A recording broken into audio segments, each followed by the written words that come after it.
गुंडीचा मंदिर भितर को जाई परिबेनी भक्त। मंदिर गर्भगृह भक्तों पई बारण करा जायछि। गर्भगृह को भक्तों प्रवेश बंद करिबा पई परामर्श दैछंती मंदिर सेवायत।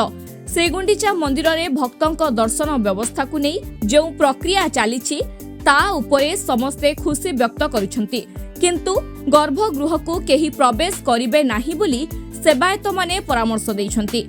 तेबे संरक्षण कार्य सरिले सुरक्षित ढंगरे भक्त गुंडीचा मंदिर को प्रवेश करि परिबे। एथिपाई जेउ टिकेट मूल्य रखा जाइछि ताहाकू समस्ते स्वागत करिथिले। रत्न भंडार गणति मणति नै एक चिठा मार्गदर्शिका प्रस्तुत करा जाउछि। रत्न भंडार सब कमिटी राज्य सरकार द्वारा गठित उच्च स्तरीय कमिटी एवं सरकार अनुमोदन परे गणति मणति कराजिबो बोली कहिसंती श्रीमंदिर मुख्य प्रशासक डॉक्टर अरविंद पाढ़ी।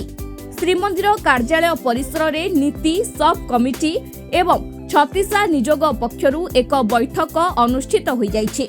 तेबे ए संक्रांत रे मुख्य प्रशासक डॉक्टर पाढ़ी गणमाध्यम को प्रतिक्रिया दी कहिसंती दिव्यांग भक्तों दर्शन निमंते आलोचना करा जायथिला। एथिपई एक चिठा मार्गदर्शिका प्रस्तुत करा जायछि। ए विषय रे प्रमुख सेवायत निजोगर परामर्श नियाजिबो। सेमानंको परामर्श आधार रे परिचालना कमिटी बैठक रे आलोचना करा जाई निष्पत्ति नियाजिबो। सेहिपरि बैठक रे पुरी वासींको स्वतंत्र दर्शन उपरे आलोचना होइथिला।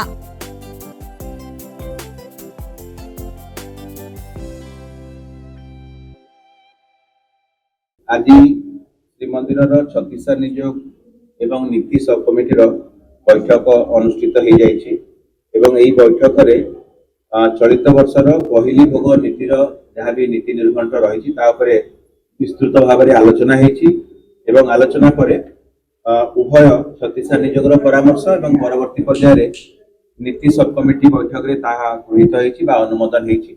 एवं आपण मानकु केवल संक्षिप्त भाव में सूचना देवा पई चाहिबा जे 16 डिसेम्बर 2025 ठारू 13 जनवरी 2026 पर्यंत धनु मासरे अनुष्ठित होगा श्रीजीव मानकर पहली भोगर जहाँ नीति निर्घंट होइछि हमर द्वारपीठा नीति रात्र 2 घटिका मध्यरात्रि समय आम करने चेष्टा करूँ एवं से दिन जहाँ भी नीति बहुलता रही कि कौन सी नीति निर्दिष्ट नीति रही संपादन उपर निर्भर करुच्ची।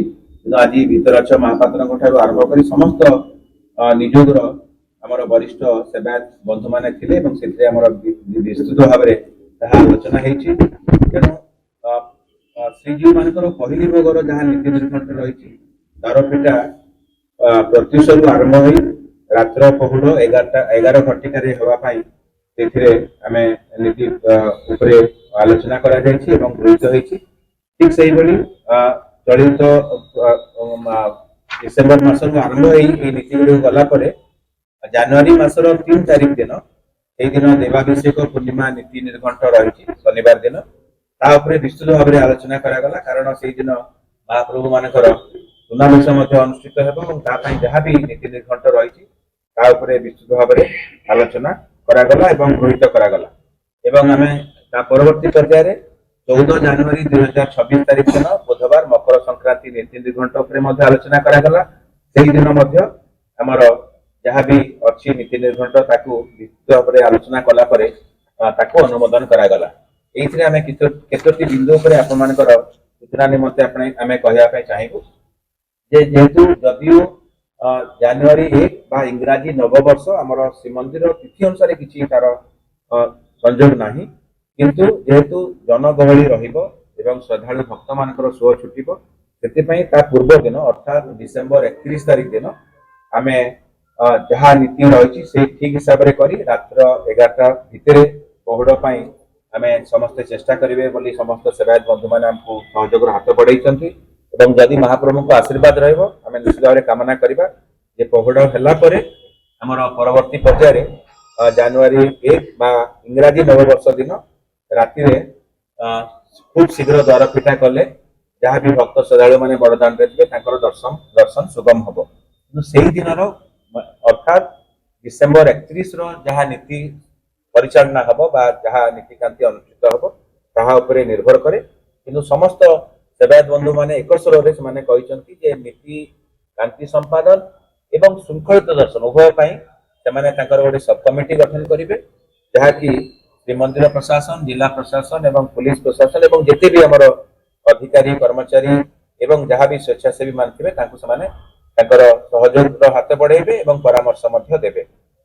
ଏହା ସହିତ ଆଉ ଏକ ନିର୍ଦ୍ଦିଷ୍ଟ ବିନ୍ଦୁ ଉପରେ ବିସ୍ତୃତ ଭାବରେ ଆଲୋଚନା ହେଲା, ତାହା ହେଲା ଦିବ୍ୟାଙ୍ଗ ଭକ୍ତ ମାନଙ୍କର ମହାପ୍ରଭୁଙ୍କର ଦର୍ଶନ ନିମନ୍ତେ ଯାହାବି ଆମେ ମାର୍ଗଦର୍ଶିକା ଇତିମଧ୍ୟରେ ମ୍ୟାନେଜିଂ କମିଟି ଯୋଉ ଅଧିକୃତ କରିଥିଲେ ମୁଖ୍ୟ ପ୍ରଶାସନକୁ ଏବଂ ଯୋଉ ମ୍ୟାନେଜିଂ କମିଟି ବା ପରିଚାଳନା କମିଟିର ଯୋଉ ସେବକ ସଦସ୍ୟ ମାନେ ଅଛନ୍ତି ଏବଂ ଅନ୍ୟ ବରିଷ୍ଠ ସେବାୟତ ମାନଙ୍କୁ ନେଇ ତାର ଗୋଟେ ଆମେ ଚିଠା ମାର୍ଗଦର୍ଶିକା ପ୍ରସ୍ତୁତ କରିଥିଲୁ।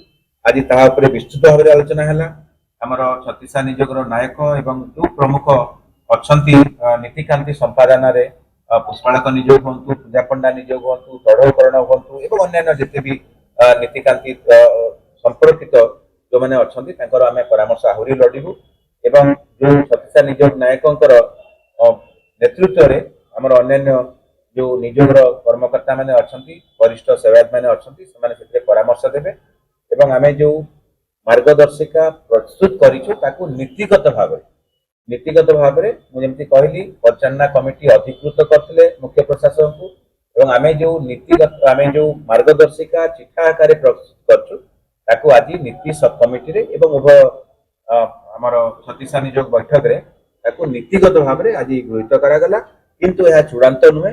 ଆମର କୋଉ ହିସାବରେ ଆମେ ଯୋଉ ମାର୍ଗଦର୍ଶିକା କରିଛେ ବା ଯୋଉ ହୁଇଲ ଚେୟାର ହଉ କିମ୍ବା କାଠର ଯୋଉ ଚେୟାର ହଉ କୋଉ ପର୍ଯ୍ୟନ୍ତ ନେଇପାରିବେ, କୋଉ ହିସାବରେ ନେଲେ କୌଣସି ନୀତିକାନ୍ତି ବା ଆମର ମହାପ୍ରଭୁଙ୍କ ପରମ୍ପରାର ବ୍ୟାଘାତ ହେବ ନାହିଁ, ତାପରେ ସେଇ ପରାମର୍ଶ ଲୋଡାଯିବ ଏବଂ ସେଇ ଆଧାରରେ ତାକୁ ପରବର୍ତ୍ତୀ ପର୍ଯ୍ୟାୟରେ ତାକୁ ଚୂଡାନ୍ତ କରାଯିବ ଏବଂ ତାକୁ ଆମେ ଶ୍ରୀମନ୍ଦିର ପରିଚାଳନା କମିଟି ବୈଠକରେ ହିଁ ଗୃହୀତ କରାଇବୁ। ଏହି ଭିଡିଓଟି ଆପଣଙ୍କୁ କେମିତି ଲାଗିଲା କमेंट କରି ଜଣାନ୍ତୁ। ଧରିତ୍ରୀ ଲାଇଭ୍ ର यूट्यूब ଏବଂ फेसबुक चैनल को सब्सक्राइब କରନ୍ତୁ।